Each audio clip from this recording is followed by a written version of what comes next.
નમસ્કાર દોસ્તો, સ્વાગત છે મારા યુટ્યુબ ચેનલમાં। આજે મારે જવાનું હતું બહારે, તો હું વાટ જોઈ રહ્યો છું ટ્રેનની। અને આપણો આજનો રાતનો સફર કંઈક અલગ જ થવાનો છે, કેમ કે આપણને કંઈક અલગ જ જગ્યાએ જવાનું છે દર્શન કરવા માટે। તો આપણી ટ્રેન પણ આવી જાય છે ઇંતજાર કરાયા વગર, અને આપણો સફર થઈ જાય છે ચાલુ। તો એના પછી હું નીકળી જાઉં છું અને આપણો સફર ચાલુ જ હોય છે। તો રાતનો સમય થઈ ગયો છે અને રાતના સમયે એકલો બેઠો હું, નીંદર આવતી નથી। તો આપણું સ્ટેશન આવી જાય છે। જોયું તો બસ સ્ટેશન આખું ખાલી હતું, પણ એવું નથી, થોડી વારમાં ભરાઈ પણ ગયું, કેમ કે સવારના વાગી ગયા હતા 4 અને બસ પણ આવી ગઈ હતી યાર। અને પછી બસ ફૂલ ભરાઈ ગઈ અને અમે પણ આવી ગયા કાશીધામ, કાસવા, મહેસાણા। અને અહીંયા બાજુમાં જ એક મંદિર આવેલું છે ગોગા મહારાજનું, તો હું પહોંચી જાઉં છું ત્યાં દર્શન કરવા માટે। અને આપણા સવારમાં મસ્ત સારા દર્શન થઈ જાય છે।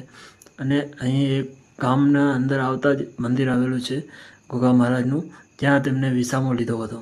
તો બસ અહીંયા દર્શન કરીને પછી અમે પણ નીકળી જઈએ છીએ આગળ। તો ત્યાં પહેલાં જ ગામમાં ઢળતા આવે છે એક મંદિર કાનજી ભગતનું, અને એના પછી ગામ ચાલુ થઈ જાય છે।